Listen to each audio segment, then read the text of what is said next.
আসসালামু আলাইকুম প্রিয় দর্শক, অন্য মঞ্চের আলাপচারিতায় আপনাদের সকলকে আমন্ত্রণ জানাচ্ছি। নমস্কার, আমি তরুণ ঘোষ।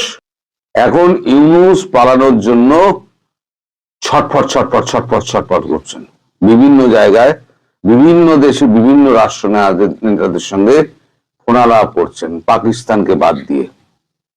এখন পাকিস্তানকে বাদ কেন? পাকিস্তানে যদি উনি যান, যে কোনো দিন আননোন গানম্যানের শিকার হয়ে যাবেন।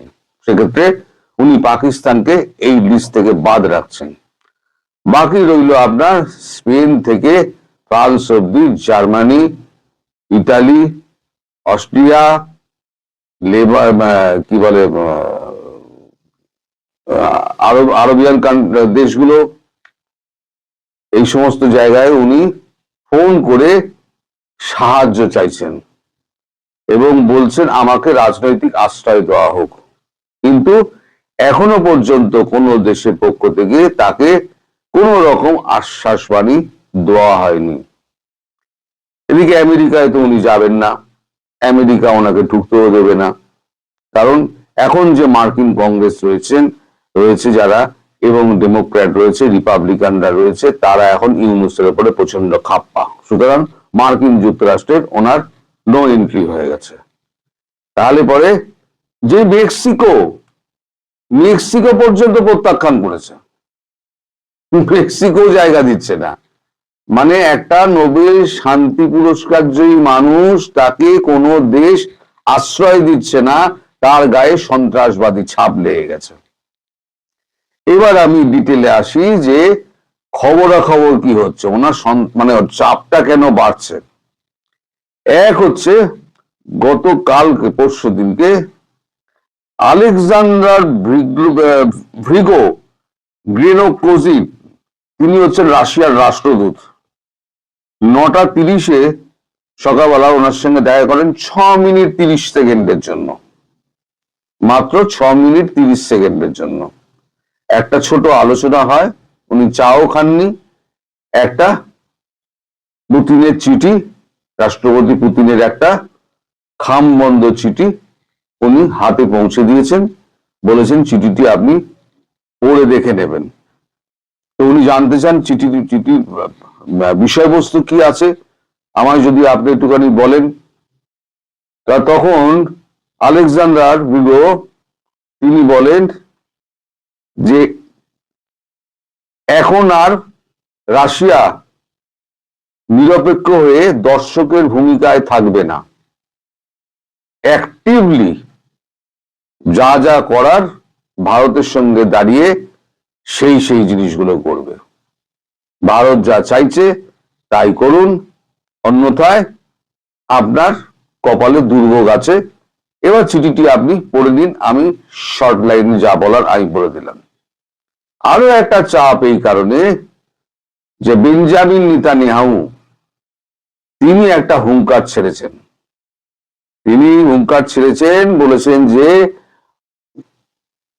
ভারতবর্ষের পাশে বরাবর ইসরায়েল ছিল, সুখে দুঃখে সবসময় ইসরায়েলের পাশে ভারত ছিল। আজকে যখন ভারতের পরিবেশ যখন উত্তপ্ত হয়ে উঠছে, ভারত যখন উত্তপ্ত হয়ে উঠছে একটা পার্শ্ববর্তী রাষ্ট্রের একটা উন্মত্ততার জন্য, তাহলে এখন যদি ভারত কোন রকম ডিসিশন নেয়, সেক্ষেত্রে ইসরায়েল সম্পূর্ণ শক্তি দিয়ে তার পাশে দাঁড়াবে। এটাও হলো গিয়ে দুই। একই তো মার্কিন যুক্তরাষ্ট্র আছে, তারপরে এর মধ্যে ঢুকে বলল রাশিয়া, চীন তো আগেই কেটে পড়েছে। মার্কিন যুক্তরাষ্ট্র, রাশিয়া, তারপর হচ্ছে গিয়ে আপনার ইসরায়েল। এখন এই যে চাপ, এত চাপ তিনি রাখবেন কোথায়? এখন এরপরেতে আমি বলি 24 তারিখ, এই মানে পরশু দিনকে 24 তারিখ এই চিঠিটা ওনাকে তুলে দেওয়া হয়েছে। 25 তারিখ বৃহস্পতিবার 4:30-এ সাম্প্রতিক অবস্থা জানতে চেয়ে ফোন করেন আমাদের নিরাপত্তা উপদেষ্টা অজিত দোভাল। উনি খলিলুর রহমানকে ফোন করেছিলেন। খলিলুর রহমান তখন বসেছিলেন ইউনূসের সঙ্গে, যখন ফোনটি এসেছিল। ওখানে আর কি ছিলেন? ওখানে ছিলেন ফাইন্যান্স অ্যাডভাইজার, তার নাম হচ্ছেন সালাউদ্দিন আহমেদ। তখন খলিলুরের সঙ্গে যা কথাবার্তা হয়, আমি যা জানতে পেরেছি, খলিলুর বলেছেন ইউনূসের সঙ্গে কথা বলে যে দিল্লির সঙ্গে সমস্ত নেতিবাচক সম্পর্ক মানে স্বাভাবিক করে আনার চেষ্টা করছে ঢাকা। দিল্লিতে এই ব্যাপারে তারা আশ্বস্ত করছে সমস্ত নেতিবাচক সম্পর্ক একদম স্বাভাবিক করার জন্য দিল্লিকে আশ্বস্ত করছে ঢাকা, এবং সেটি মার্কিন যুক্তরাষ্ট্রকেও সময় মতো জানিয়ে দেওয়া হবে। একদিকে বলা হচ্ছে সংখ্যালঘু নির্যাতন বন্ধ করা হয়েছে, রাজনৈতিক বন্দী করা বন্ধ করা হয়েছে, অহেতুক মামলা দেওয়া বন্ধ করা হয়েছে, কিন্তু উল্টে কি দেখলাম আমরা? উনি যে কথা বলছেন তার উল্টো কাজ উনি করছেন। উনি তো সন্ত্রাসবাদী, বা ওনার হাতে এখন কিছু নেই, হাত থেকে বেরিয়ে গেছে। এখন গতকালকে আবার এক হিন্দু যুবককে মারা হয়েছে, এবং আবার মামলা টামলা দিয়ে প্রায় 8,000 জনকে প্রায় অ্যারেস্ট করা হয়েছে। সব হচ্ছে রাজনৈতিক কর্মী, তাদেরকে যে বিরোধিতা করছে তাকে আওয়ামী লীগ ছাপ দিয়ে তাকে ভর্তি করে দেওয়া হোক, এই হচ্ছে অবস্থা। এবার কথা হচ্ছে শেখ হাসিনা, তার ব্যাপারে ঢাকা কি ভাবছে।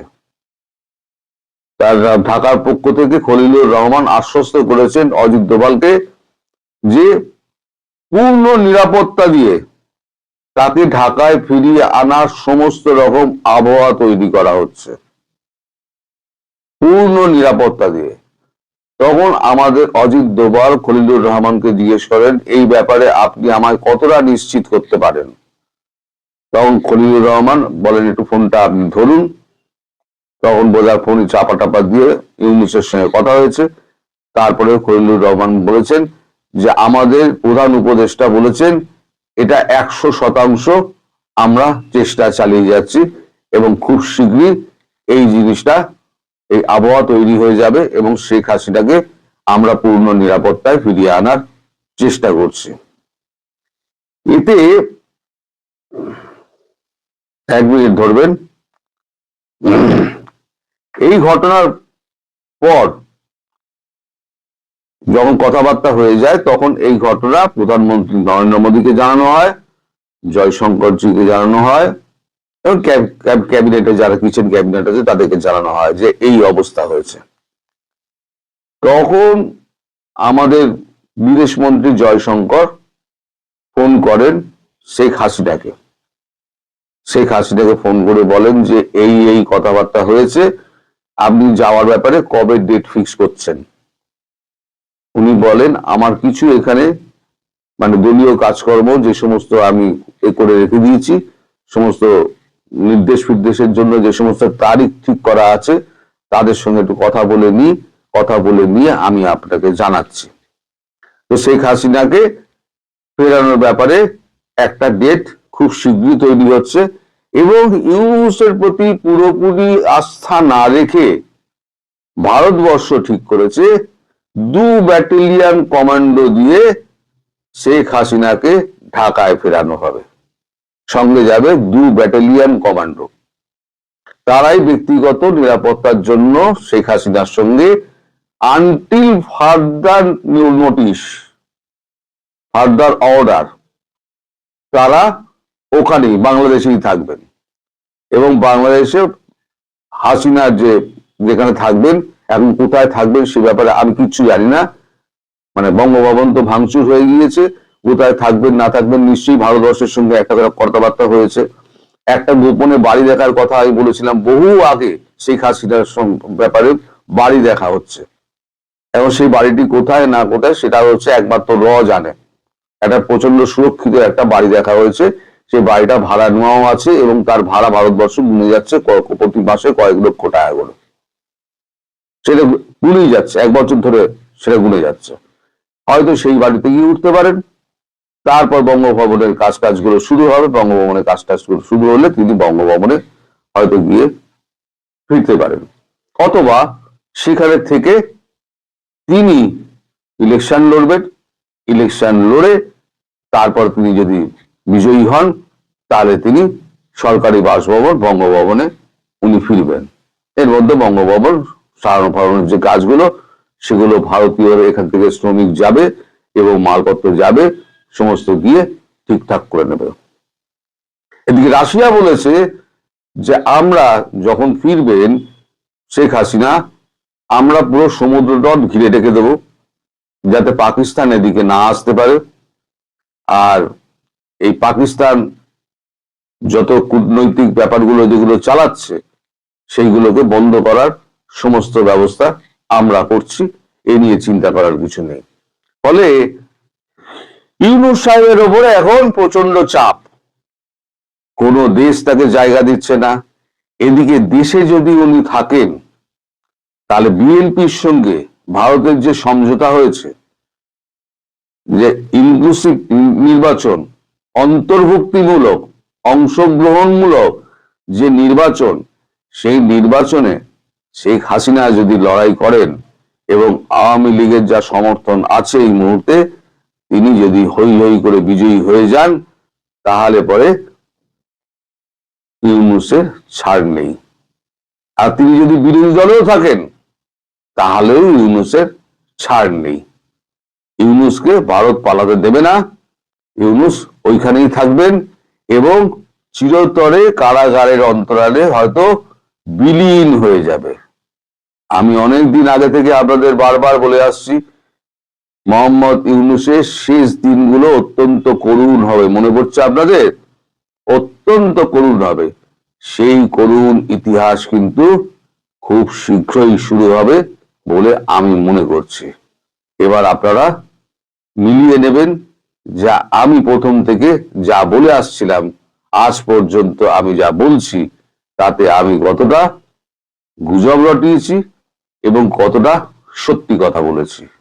অনেকে অনেক কথা বলেছেন, অনেকে অনেক কিছু ভিডিও করেছেন, অনেকে এপার থেকে ওপারে গিয়েছেন, ওপার থেকে এপারে গিয়েছেন। আমি শুরু থেকে একই জায়গায় দাঁড়িয়ে আছি।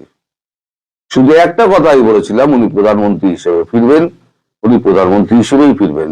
কিন্তু পরবর্তীকালে যেটা দেখা গেল যে উনি মানে আন্তর্জাতিক যে চাহিদা মেনে উনি নির্বাচনে সরাসরি যাচ্ছেন। তফাৎটা শুধু এইটাতে হলো, আর কোনো জায়গায় তফাৎ হয়নি।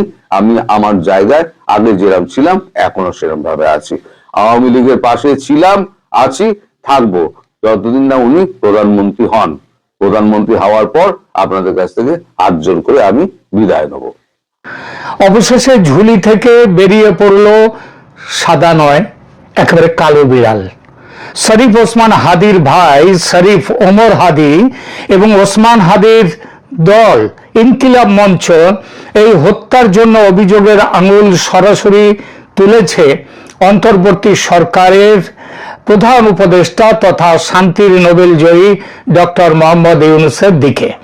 এই খবরটা বাসি হয়ে গেছে, কারণ কয়েকদিন আগের খবর, কিন্তু যে খবরটা টাটকা সেটা হলো খুনি ফয়সাল কোথায় আছে। জানা যাচ্ছে কঠোর নিরাপত্তার মধ্যে সে রয়েছে বাংলাদেশেই। এই তথ্য উঠে এসেছে আর কারো কাছ থেকে নয়, বাংলাদেশের সরকারি গোয়েন্দা সূত্রে। এই এক গোয়েন্দা সূত্র থেকে ঊর্ধ্বতন কর্তৃপক্ষকে এই তথ্য জানালে এই বিষয়ে একদম চুপ থাকার নির্দেশ দেয়া হয়েছে। কেন এই নির্দেশ সেটা আশা করি বলার দরকার হবে না।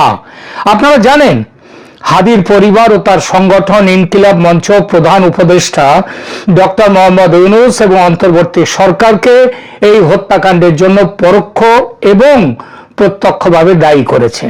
এর অর্থ খুনি যেমন অনেক সময় নিজে খুন না করে অন্যকে দিয়ে বা সুপারি কিলার দিয়ে খুন করায়, হাদির ক্ষেত্রেও ঠিক সেটাই হয়েছে এবং সরকারি সংরক্ষণে হাদির খুনি এখনো বাংলাদেশে আছে। তাহলে সরকার তাকে ধরছে না কেন? কারণ তার নিয়োগকর্তা তো এই সরকার।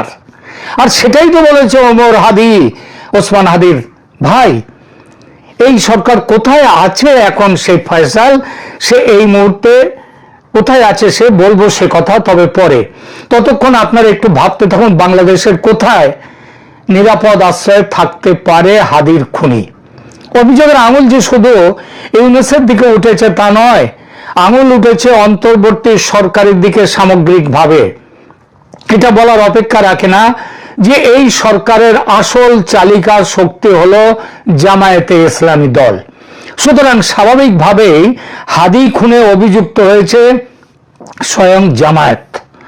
ইনকিলাব মঞ্চের মুখপাত্র ওসমান হাদি গত 12 ডিসেম্বর ঢাকার বিজয়নগরে আততায়ীর গুলিতে আহত হন এবং পরবর্তীতে সিঙ্গাপুরে চিকিৎসাধীন অবস্থায় 18-19 ডিসেম্বর রাতে মারা যান। তার জানাজা পড়ান তার বড় ভাই আবু বকর সিদ্দিক। শাহবাগে অনুষ্ঠিত সেই জানাজায় ইনকিলাব মঞ্চ এবং হাদির পরিবার থেকে সরকারকে 24 ঘন্টা আলটিমেটাম দেওয়া হয়েছিল খুনিদের ধরবার জন্য।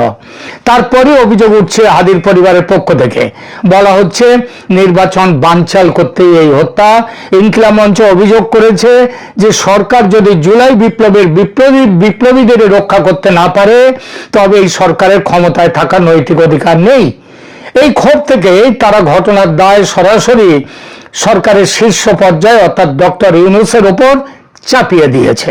এই দাবির যৌক্তিকতা নিয়ে প্রশ্ন উঠতেই পারে, কেউ প্রশ্ন করতেই পারে যে 90 ছুঁই বয়সের শান্তির নোবেল জয়ী একটি মানুষ চলন্ত বাইক থেকে নিখুঁত নিশানায় পিস্তল বা রিভলভার থেকে গুলি ছুড়ে কাউকে খুন করবেন, এটা কল্পনাতেও আনা যায় না। আবার জামায়াতের আমির সাদা গাড়ির সন্ত চেহারার মানুষটি এই খুন করেছেন, এটাও কল্পনার অতীত। কিন্তু খুন নিজে না করলেও করাতে অসুবিধা কোথায়? আর সেইটা পরোক্ষভাবে হত্যাটি করা হয়েছে অন্যকে দিয়ে, এটাই অভিযোগ। আমরা দেখব এই অভিযোগের সত্যতা কতটুকু। এই অভিযোগ কি কেবলমাত্র শোক সন্তপ্ত পরিবার ও তার দলীয় কর্মীদের ক্ষোভ, নাকি এর পেছনে বিশ্বাসযোগ্য কারণ আছে? হাদির সম্ভাব্য খুনি কে হতে পারে এই নিয়ে গত 16 ডিসেম্বর আমি একটা এপিসোড করেছিলাম। তার শিরোনাম ছিল হাদির খুনিকে ধরিয়ে দিলেন আগাথা ক্রিস্টি। সেখানে বলেছিলাম খুনির মোটিভ ধরে এগুলোই খুঁজে পাওয়া যাবে খুনিকে। অর্থাৎ এই খুনে যার বা যাদের লাভ সবচেয়ে বেশি সে বা তারাই হলো খুনি।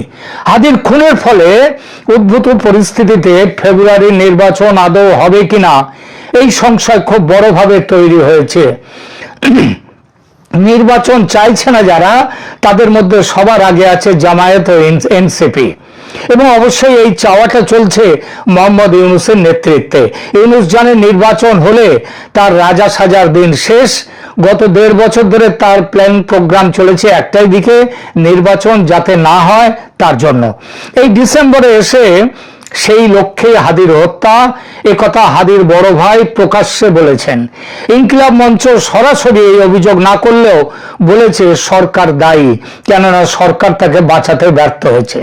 ইউনূসের সরকার জানতো এমন অভিযোগ উঠবেই, তাই তারা শুরুতেই তদন্ত ছাড়াই হাদির ওপর আক্রমণের সঙ্গে সঙ্গে যে অসম্ভব দ্রুততায় ফ্যাসিস্ট আওয়ামী লীগ ও তাদের সংরক্ষক হিসেবে দাগিয়ে দিয়ে দোষ চাপালো ভারতের ঘাড়ে এবং যেরকম পরিকল্পিতভাবে ভারত বিরোধী প্রচারকে তুঙ্গে নিয়ে গেল, তাতে খুব স্বাভাবিকভাবে এই সন্দেহ জাগে যে দায় অপরের ঘাড়ে চাপানোর এই চেষ্টা, কারণ দাল মে কুছ কালা হ্যায়।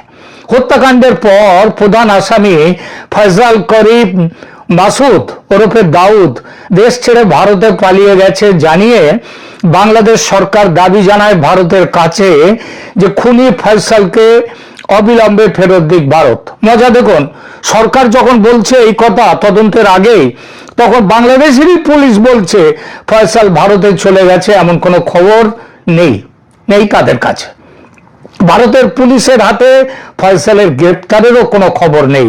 তাহলে হাদির অনুসারীদের দাবি প্রশাসনের ভেতরে, মানে ইনকিলাব মঞ্চের লোকের দাবি যে তাদের প্রশাসনের ভেতরে লুকিয়ে থাকা ব্যক্তিদের সহযোগিতার কারণে খুনি পালিয়ে গেছে, খুনিরা পালিয়ে গেছে, যা সরকারের ব্যর্থতা। সুতরাং সরকার পদত্যাগ করুক।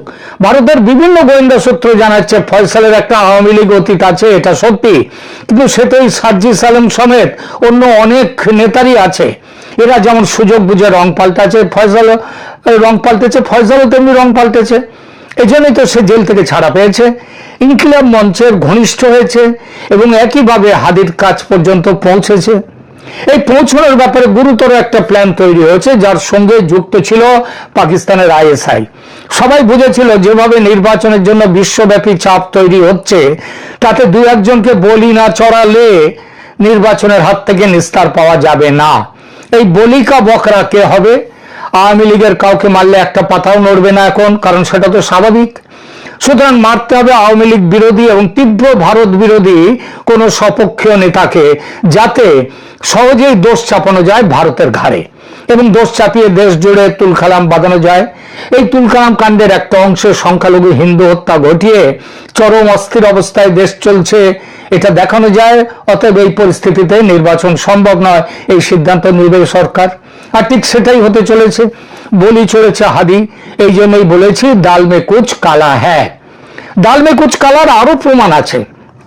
কোন রকম দাবি ছাড়াই যেভাবে রাষ্ট্রীয় শোক ঘোষণা হলো, মানে হাদির প্রতি প্রেম শ্রদ্ধা ইত্যাদি দেখানো হলো, বিদ্রোহী কবির সমাধির পাশে হাদিকে সমাধিস্থ করা হলো, তাতে এমন সন্দেহ ওঠে হাদির সমর্থকদের খুশ করে বা ঘুষ দিয়ে নজরুলের সমাধির পাশে হাদির সমাধি হোক, এমন দাবি যতদূর জানি ইনকিলাব মঞ্চ বা তাদের যারা সহযোগী তারা করেনি।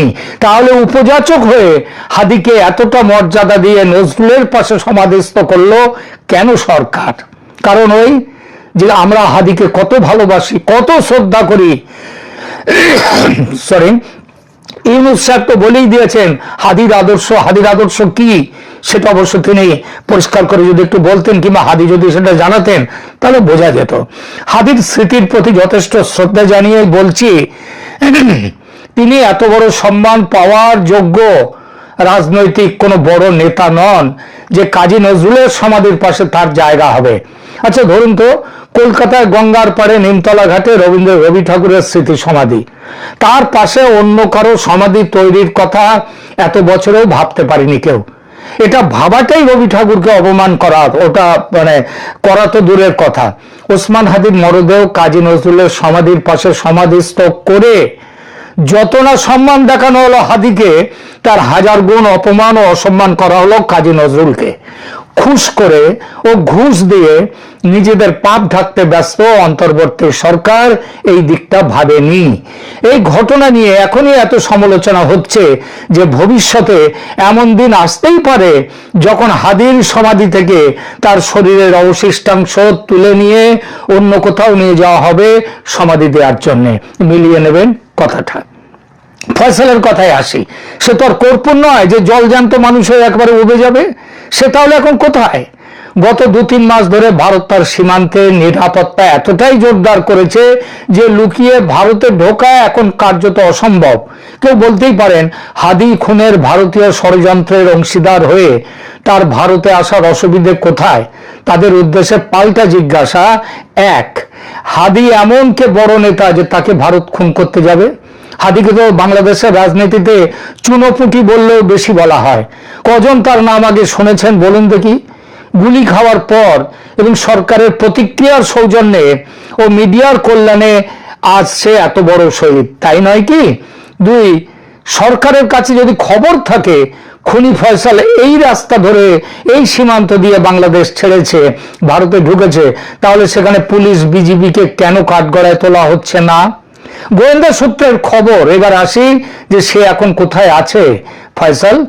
খুনি ফয়সালকে গোয়েন্দা সূত্র জানাচ্ছে যে খুবই সুরক্ষিত জায়গায় রেখে দিয়েছে ইউনূস প্রশাসন, এবং সেই জায়গাটি বাংলাদেশের অভ্যন্তরে এবং আরো স্পষ্টভাবে জায়গাটি ঢাকাতেই। সেই জায়গাটি কোথায় হতে পারে? ঢাকার। ভারতীয় গোয়েন্দা সূত্রও জানাচ্ছে ওই বাংলাদেশের এক গোয়েন্দা সূত্রের সঙ্গে যে ফয়সাল আছে ভারতের ফয়সাল আছে ঢাকার পাকিস্তান দূতাবাসে। এমনিতেই দূতাবাসে তল্লাশি চালাতে পারে না কোনো দেশের পুলিশ, আর যে দেশের পুলিশের ইচ্ছা নেই সে দেশ তো আরোই করবে না তল্লাশি। ভিয়েনা কনভেনশনের স্পষ্ট নির্দেশ। আর এক্ষেত্রে তো বাংলাদেশ সরকার নিজেই হাদির খুনির জন্য এই গোপন ব্যবস্থা করেছে, তল্লাশির কথাই ওঠে না, তাই নয় কি? খেয়াল করে দেখুন, যে উচ্চগ্রামে পৌঁছেছিল হাদির খুনিকে বাংলাদেশ সরকারের হাতে তুলে দেওয়ার দাবি, গত কিছুদিন ধরে সেই দাবি যেন হঠাৎই থেমে গেছে, কারণ সরকার বুঝতে পেরেছে খেলা ধরা পড়ে গেছে, থলি থেকে কালো বিড়াল বেরিয়ে পড়েছে। সুতরাং হাদির খুনিকে ধরা নিয়ে আর কিছু বলাটা এই মুহূর্তে আরো সরকারকে উলঙ্গ করে দেবে। অতএব চুপ করে গেছে ব্যাপারটা নিয়ে। ঠিক, তাহলে শেষ কথা কোথায়? হাদির খুনি আছে ঢাকাতেই এবং পাকিস্তান দূতাবাসে, সরকারের সংরক্ষণে, আইএসআই এর সংরক্ষণে। ভারতের সাথে বাংলাদেশের সম্পর্ক এখন যেখানে এসে পৌঁছেছে, সেখানে সারা বিশ্ব মহলদের মধ্যে নজর পড়ে গেছে যে এই সম্পর্ক আর তলানিতে যাওয়া উচিত না, দুই দেশের মধ্যে পড়ে গেছে। এবং দুই দেশের মিডিয়া খুব টেকনিক্যালি, মিডিয়ার একটা অংশ তারা এই দুই দেশের বিরোধকে অনেকটা জিয়ে দিচ্ছে কিনা। ভারতের সাথে বাংলাদেশের এই টানাপোড়েনে বাংলাদেশের লাভ কি এই পর্যন্ত কেউ বলতে পারবে না যে আমরা ভারতের সাথে ফাইট করে বা ভারতের সাথে যুদ্ধ বাদ দিলাম, মনস্তাত্ত্বিক যুদ্ধ, কূটনৈতিক যুদ্ধ, অর্থনৈতিক যুদ্ধ কোনটা করে আমরা লাভবান হব, এই প্রেক্ষাপট এখন পর্যন্ত কেউ বর্ণনা করতে পারেনি। মাঝখান দিয়ে পাকিস্তান থেকে নওয়াজপন্থী অংশের লোকজন যখন বলছে যে বাংলাদেশের সাথে জ্ঞানীয়ান হলে তারা পাকিস্তান থেকে ভারতের মিসাইল ছড়বে, তখন খুব ক্লিয়ার হয়ে যায় না যে আসলে পাকিস্তানের একটা অংশ আমাদেরকে উস্কে দিচ্ছে কিনা। এবং আমাদের দেশে যারা ধর্মীয় উগ্রবাদে বিশ্বাসী, আমাদের দেশে যারা চরমপন্থী, তাদেরকে ভারতের এগেনস্টে ব্যবহার করতে গিয়ে কার্যত সারা বাংলাদেশের মানুষকে ব্যবহারের একটা পায়তারা করছে। আমি একটা ছোট্ট খবরের দিকে আপনাদের আগে নজর দিয়ে আসি, সেই খবরটা জানার পরে আরো বিস্তারিত বোধহয় আলোচনা করা সম্ভব। বাংলাদেশে সম্প্রতি যখন সহিংস বিক্ষোভ চলছে, এর মধ্যে সময় একজন হিন্দু ব্যক্তির হত্যাকাণ্ড ঢাকা ও দিল্লির মধ্যে চলমান টানাপোড়েনকে আরো গভীর সংকটের দিকে ঠেলে দিয়েছে। আপনারা জানেন যে ভালুকার সেই লিটন চন্দ্র দাস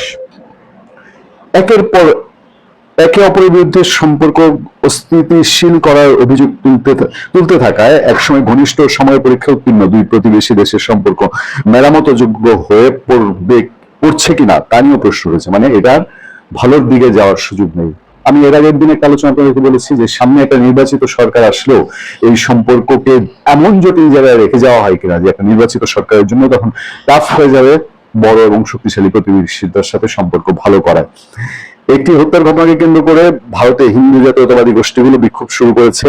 নিহত 27 বছর বয়সী দীপু চন্দ্র দাস বাংলাদেশের হিন্দু সংখ্যালঘু সম্প্রদায়ের সদস্য ছিলেন। ধর্মবর্ণনের অভিযোগ তুলে গত সপ্তাহে ময়মনসিংহের একজন লোক তাকে পিটিয়ে হত্যা করে। এটা শুধু পিটিয়ে হত্যা না, এটা নির্মম এবং অমানবিক। আমরা গত যে ঘটনাটি আমরা দেখেছি, একেবারে বোগাস একটা ব্লেম দিয়ে তাকে ধর্মবর্ণনার ব্লেম দেওয়া হয়েছে, যেটা কোনো আগা মাথা খুঁজে পাওয়া যায়নি। র্যাবের কাছে গেল, র্যাব থেকে পুলিশের কাছে গেল, সেইখান থেকে চিনিয়ে নিয়েছে, তাকে মেরে পিটিয়ে তারপর তাকে গাছের সঙ্গে ঝুলিয়ে তারপর তাকে আবার পুড়িয়ে দেওয়া হলো। মানে এটা মধ্যযুগীয় বর্বরতাকেও হার মানিয়ে বহুদূর চলে যায়। যাক, সেই ঘটনায় রাজধানী ঢাকা আলোচিত ছাত্র নেতা শরীফ ওসমান হাদির হত্যাকাণ্ডকে কেন্দ্র করে সহিংস বিক্ষোভ শুরুর কয়েক ঘন্টা আগে এই ঘটনাটি ঘটে। খেয়াল করে দেবেন কোন কি যোগসূত্র ছিল ওগুলোর মধ্যে কোথাও, সেটা কি কোনো একদিন বাইরে বেরিয়ে আসবে? হাদির সমর্থকগুলো হাদি হত্যার প্রধান সন্দেহভাজন ব্যক্তির সঙ্গে ক্ষমতাচ্যুত প্রধানমন্ত্রী শেখ হাসিনার দল আওয়ামী লীগের যোগসূত্র আছে এবং তিনি ভারতে পালিয়ে গেছেন, যা মুসলিম প্রধান বাংলাদেশে ভারত বিরোধী মনোভাব আরো উস্কে দিয়েছে। তবে বাংলাদেশের পুলিশ জানিয়েছে সন্দেহভাজন ব্যক্তির দেশ ছাড়া বিষয়ে কোনো নিশ্চিত কোনো তথ্য তাদের কাছে নাই। সাম্প্রতিক সময়ে দক্ষিণ এশিয়ার প্রতিবেশী দেশ দুটি দিল্লি সহ কয়েকটি শহরে ভিসা সেবা স্থগিত করেছে। একে অন্যের বিরুদ্ধে কূটনৈতিক মিশনগুলো পর্যাপ্ত নিরাপত্তা নিশ্চিত করতে ব্যর্থ হওয়ার অভিযোগ তুলেছে। নিরাপত্তা সংক্রান্ত উদ্বেগ জানাতে দুই দেশই হাই কমিশনারদের তলব করেছে। আমরাও ডেকেছি, তারাও ডেকেছে, এবং এই উত্তপ্ত অবস্থাটা দিন দিন উত্তপ্ত সীসার মতো হয়েছে। আমি আন্তরিকভাবে আশা করি কোনো পক্ষই উত্তেজনা আর বাড়ুক সেটা চায় না। বিবিসি কে বলেন বাংলাদেশে নিযুক্ত ভারতের সাবেক হাই কমিশনার রিভা গাঙ্গুলি দাস। তার মতে বাংলাদেশের অস্থির পরিস্থিতি ভবিষ্যতে কোন দিকে মোড় নেবে তা অনুমান করা কঠিন করে পড়েছে। মানে বাংলাদেশের নিরাপত্তা সংকট কি তাহলে অসমাধানযোগ্য হয়ে গেল? আমরা খুব অন্ধকার পথে দিয়ে যাচ্ছি। বাংলাদেশের ভারত বিরোধী মনোভাব নতুন না, এটা সবাই জানেন। আরো যেসব প্রসঙ্গগুলো, শেখ হাসিনা প্রসঙ্গ আসছে, ভারতের দিক থেকেও ভালো ভালো কথা সবাই বলে, কিন্তু কাজের কাজ সমাধান কোথাও হয় না। বাংলাদেশের পোশাক কারখানার কর্মী দীপু চন্দ্র দাসকে নির্মমভাবে পিটিয়ে হত্যার ঘটনা ভারতের ক্ষোভ আরো বাড়িয়ে দিয়েছে। নবী মোহাম্মদকে অবমাননার অভিযোগে একদল লোক তাকে পিটিয়ে হত্যা করে, পরে তার দেহ একটি গাছের সঙ্গে বেঁধে আগুন ধরিয়ে দেওয়া হয়। এই সিচুয়েশন গুলো বাংলাদেশ কেন ইন্টারন্যাশনাল সমস্ত মিডিয়া তারা এখন ভারত বাংলাদেশের সম্পর্কটাকে বিশ্লেষণ করছে, এবং এই বিশ্লেষণ করার ফলাফল যেটা দাঁড়াচ্ছে, কেউ আর হাতে কুল পাচ্ছে না যেটা আসলে কোন দিকে যাচ্ছে এবং কারা কোন আগ্রহে কোন ইন্টারেস্টে এরকম করতে যাচ্ছে। এই দুই দেশের মধ্যে ভিসা বন্ধের ফলে অর্থনৈতিক ব্যবসা বাণিজ্যে কি ধরনের প্রভাব পড়বে আমরা এর আগে আলোচনা করেছি আপনাদের সঙ্গে। আপনারা জানেন যে বাংলাদেশ থেকে প্রচুর সংখ্যক রোগী চিকিৎসার জন্য ভারত যেত, সেটা থমকে আছে ডক্টর ইউনূস সরকার আসার পর থেকে। আচ্ছা, ভারতের মানুষ তো বাংলাদেশে চিকিৎসা করতে আসতো না, ভারতের তো উল্লেখযোগ্য তেমন একটা অংশ বাংলাদেশে পড়তে আসতো না। তাহলে এই যে প্রভাবগুলো পড়ছে, এই প্রভাবগুলো মেটানোর জন্য কি আপ্রাণ কোনো চেষ্টা আমরা আমাদের কূটনৈতিক মহলে দেখতে পাচ্ছি? না, পাচ্ছি না। তার মানে কি? তার মানে হচ্ছে যে এখানে কেউ ইন্টেনশনালি, যেরকম বলা হচ্ছে যে প্রথম আলো ডেইলি স্টার সরকারের ভেতর থেকে একটা অংশ উস্কে দিয়েছে, তাহলে এই ধরনের